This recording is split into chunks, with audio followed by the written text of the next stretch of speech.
Hello everybody and welcome back to another video. Today we're going to be doing another roster breakdown video for the 2022 Overwatch League season. This time we are looking at the team that finished third overall in the standings for 2021, the Chengdu Hunters. Pretty good season from them overall, finishing in 2 tournament finals in both the Summer Showdown and the Countdown Cup. And though they came short in both of them, were unable to win either of them, they were able to make 2 tournament finals as well as another tournament in the Melee. So pretty strong season from them. Definitely the second most consistent team in that APAC region behind the Shanghai Dragons. But this is a team going into 2022 that has made a pretty significant number of changes in a couple of different spots on the team. Starting, of course, with the coaching staff. That is the big one. I haven't talked about the coaching staff for the past 2 teams because they have the same coaching staff as they've had last season, same head coach. But this is a team whose head coach for the past season, Rui, or RUI, who was also their head coach back in 2019 before stepping away for health reasons, has once again stepped away from the team, this time just kind of for personal familial reasons. He had reasons. He basically said, hey, I want to step away just because of stuff with like his family and stuff like that, which is totally understandable that he would want to do that. But that means that the person who was the head coach for this team in their 2 most successful seasons is no longer their head coach. So what does that really mean going forward for this team? Well, they haven't announced a new head coach yet. They do have a number of assistant coaches that are on this team who have been with the team. Creed and Yao Xie have been with this team for a while. They've both been with this team since November of 2020, so over a year. And they also have Jay Feel, who joined this team when Rui left. I don't think he will be the head coach. He is a Korean assistant coach, so I don't really expect him to be a head coach, but I suppose we will see what happens and where he ends up. But that is definitely one of my big concerns with this team, is the change in the coaching staff. We'll see what happens. I'm recording this video earlier than I normally would, so I don't expect there to be any changes in the next couple of days, but if there is, then oh well. But I really don't expect that to be the thing that ends up happening. But let's now take a look at their roster of players, which you can see here is most definitely not complete. There are some holes here that they will likely be filling, and I'll try to kind of give you my predictions on where I think they will go for those spots. The DPS, they have Jinmu, who has been there since the very beginning of this team's history, and Leave, of course, the reigning Overwatch League MVP. On the support line, they have Yveltal, Nisha, Farway 1987, and Monk. So 4 support players there. Over half of their roster currently is support players. And finally, in their tank line, they only have Gaga. So let's begin with that DPS line, which was the strongest part of this team last season. It was the thing that really stood out to me. Of course, Leave was MVP, so when someone is MVP, that would stand out to you quite a bit. So Jinmu, of course, known for his Pharah play and his Genji play, very good on both of those heroes.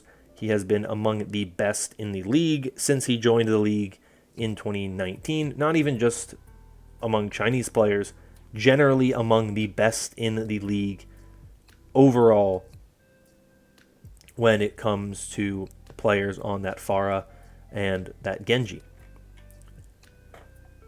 Definitely someone who they have played around a lot. They've utilized his playstyle, and they've paired him very well with both Nisha and Yveltal, who are both very well known for their Mercy play. And so when you kind of have that ability to have 2 really strong Mercy players, you can pair that with someone who's really good at Pharah. The way that you play definitely changes, which I think is pretty notable when you look at the way the Chengdu Hunters have played over time. And when you pair him with someone like Leave, who is, of course, reigning MVP, incredibly diverse hero pool, known especially for his Tracer, but also his Hanzo is very good. He has a good Doomfist. He also can pull out some hit scan, play some Widow, some Cassidy, some Ashe every so often. Very good on Echo as well. You have a very good, flexible, diverse hero pool, which I think makes this team very, very good in that DPS lineup. The obvious problem, though, is that they don't have a secondary or dedicated hit scan player. Leave can play some of those heroes, but that is not kind of his strong suit. That's not what he's really known for. He's good on them in some capacity, but it's definitely not his best role. And so they most likely will sign a hit scan player. They did release both Taro Cookie and Jimmy, sending Jimmy specifically down to Team Chaser, who Jimmy was their hit scan specialist last season. And there's a possibility that they do kind of bring him back as a two-way player. It seems unlikely considering they announced that he is leaving. But then you have Taro Cookie, who also played some of those hit scan roles, is now the team leader for Team Chaser, which I don't know exactly what that means, but without a dedicated hit scan player on this team right now, it seems like they will probably bring somebody into the fold. And considering Chengdu tends to favor players that are already in their system, players that are on Team Chaser usually are the ones that they promote and bring up. I would expect that player to be Aprita, who is a well-known player in China, has been very, very good, known for his hit scan play, plays Ashe, plays Cassidy, plays Widowmaker, also plays Tracer, plays Reaper, so he would pair well, I think, with this DPS line. I think you get another very high-level player, very good player, and somebody who is a known name, who also has the skill and talent to back up his name value and name brand. So my guess is that is who they will bring in as their third DPS player, but that is purely speculation. I don't have any evidence, or there are no leaks or rumors to currently suggest that is the case.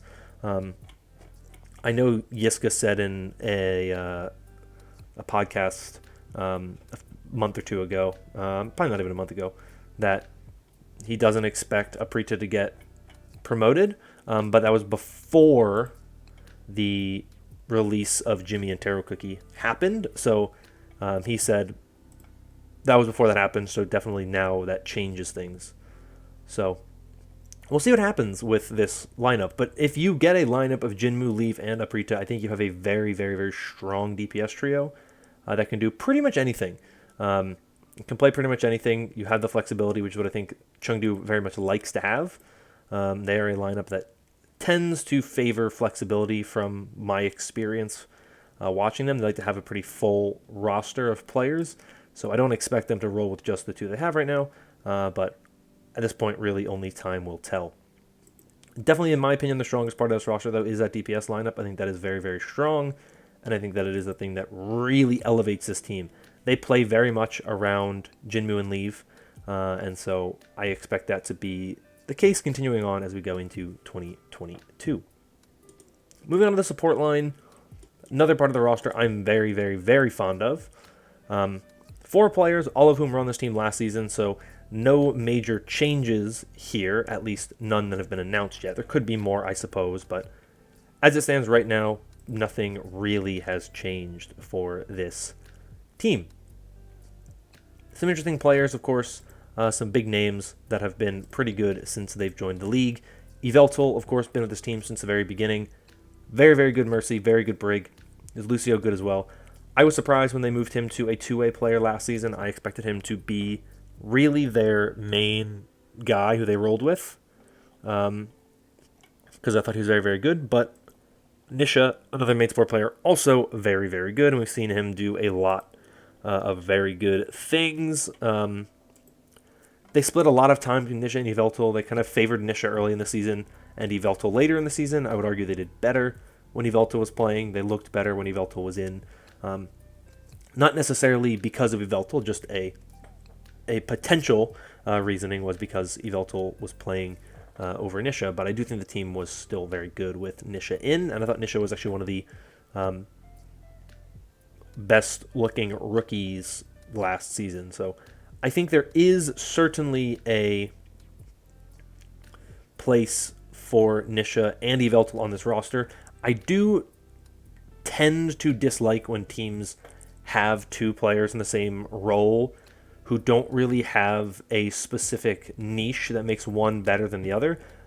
Both of these players are very, very good and very, very talented, so one of them is going to be on the bench, which just kind of doesn't always work as well as you would think it would when you have players who seemingly Chengdu's kind of team environment, team community is pretty like they're all pretty close together, and something that helps when you have something like that. They've always tried to kind of get people a lot of playtime. That could change with a new coach. They could opt to really just go with two players and basically only run those two players. Maybe it's Nisha, maybe it's Yveltal. Yveltal had that kind of drama that went on around him with his kind of practice habits and his kind of role in the team in the playoffs that resulted in him being benched in favor of Nisha, which was a big kind of sticking point for this team in the playoffs. So at this point, who knows what they're going to be? Who knows what they're going to do? Who knows what they're going to look like? Who knows what they're going to run in that main support role? It seems like we could also be moving into a possibility where you're going to be having double flex supports. And if that does happen, we are potentially looking at a version of Chengdu that has these two really well-known main support players that are just on the bench for a lot of the season, because this team might be relying on Farway and Monk a lot more. Now, I personally am a huge fan of Monk. I have thought very highly of Monk since he joined Chengdu. Watching him last season, I thought he was one of the best players on Chengdu. I thought he was very, very talented, and I really enjoyed watching him. I thought he was better than Farway on pretty much every hero. Farway was very, very well known for what he did on Team CC before he joined Chengdu. He was there for 2 years basically on Team CC, and then he joins Chengdu. But I just thought Monk looked better, and I figured when he was signed right before, kind of late in the offseason last season, that he probably would be one of the players that Chengdu relied on, because usually you don't make a signing like that unless you have reason to do so. Anyway, as I was saying about Monk before I was cut off by a fire truck outside, Monk is the type of player that when you sign him right late in the offseason like that, typically that means that you are not as impressed with the other player, which is I think what ended up happening with Farway 1987. I never really was that impressed by Farway when he was in. I always thought that Monk looked better. I thought that Monk did a better job when he was in. So I would expect this team to be pretty heavy on the Monk train. But with the very real possibility of a double flex support meta, you definitely, understandably, want to have a second flex support player, just in case you need that, because it seems very possible that double flex support will be the meta. So I think that Chengdu's in a spot where they're very well rounded on support. They can do pretty much anything. My concern is when you have 4 supports in a meta that seemingly won't be conducive to that, where you're not going to likely be having the same amount of switching, because you're not going to have necessarily the same A and B squad like they've had in the past. Who knows? Maybe they will. Maybe they'll sign 2 more DPS players and they'll have, 2 tanks now that there's only 1 tank in the game at any given time. Who knows? And then maybe they'll have an A squad and a B squad, and they'll make some of the switches, and they'll have certain maps where they run that secondary squad. I don't know. They've done that a lot.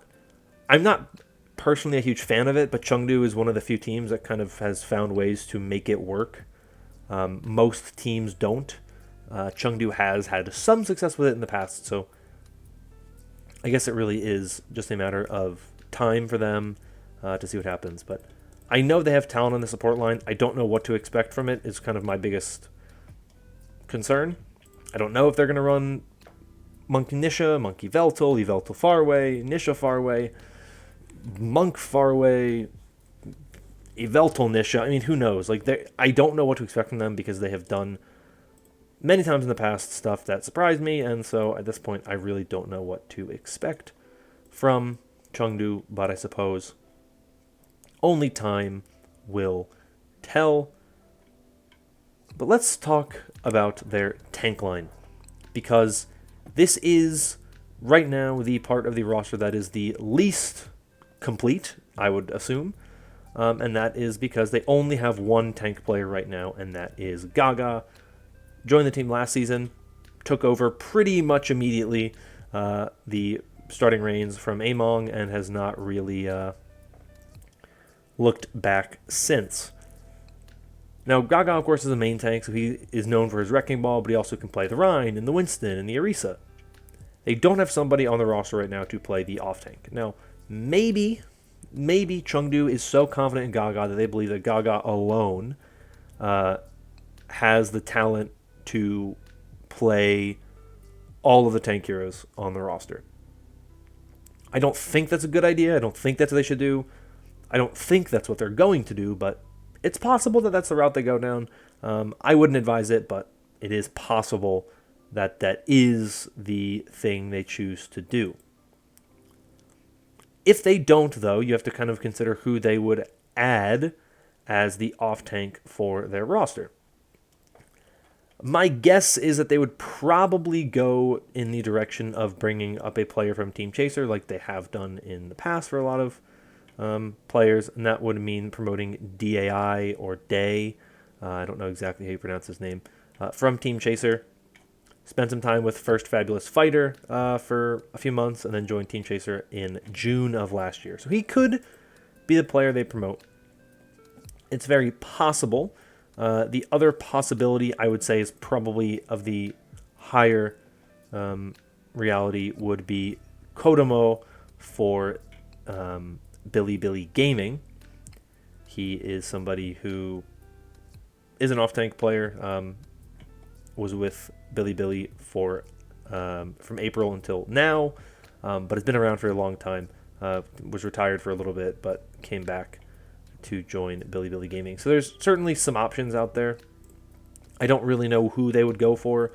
I was kind of surprised they got rid of Late Young, considering I was a very big fan of Late Young. I thought Late Young did very well late in the season, but that's the route they went with, and now we will see what they do for the off-tank.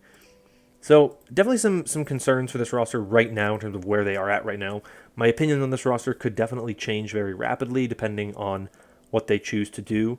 You know, if they choose to go down the route of getting one of those, if they get an Aprita or they get a DI, I think this roster looks a lot better. If they choose to just roll with the 7 they have, I don't have a very good opinion on this roster, right? So I'm going in with the assumption that they are going to make some moves. I might not be right about who the moves are, but I'm going with the impression that they are planning on adding some more players to this roster.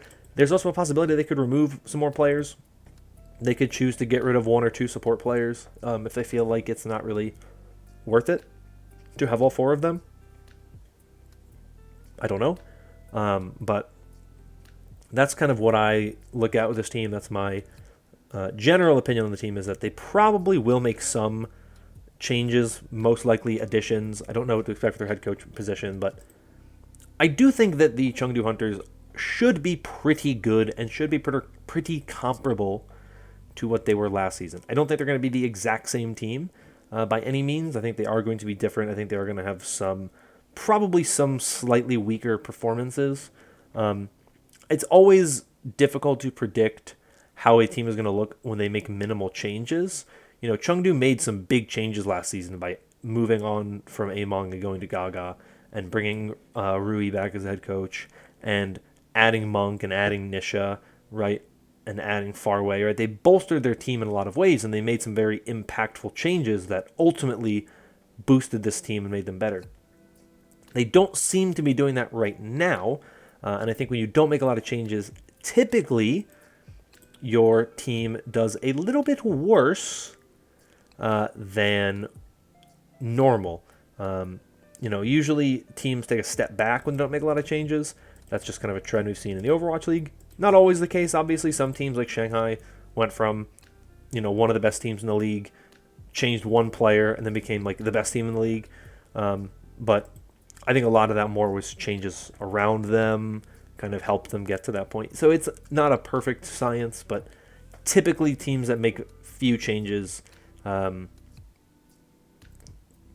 do a little bit worse, if not a lot worse, the following season. So we'll see. Change in synergy might do a lot of things. The move to 5v5 could help them, could hurt them. I don't really know for sure, but I still think this is a strong Chengdu squad. I don't think they are going to have the same dominance that we saw at times from them in APAC last season. I think a lot of the APAC rosters around them are also a lot better this season than they were last season. I think that'll hurt them a bit, right? When you basically got a free win every time you played the LA Valiant and the Guangzhou Charge and the NYXL, it definitely benefits you and helps you out a lot.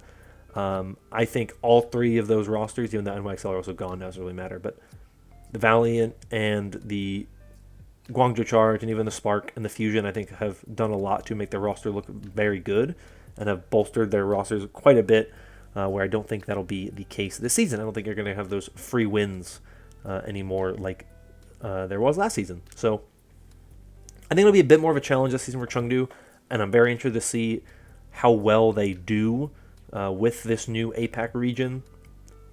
I definitely have concerns about this Chengdu roster. This is the first roster of the ones I've talked about so far that I certainly have serious concerns about.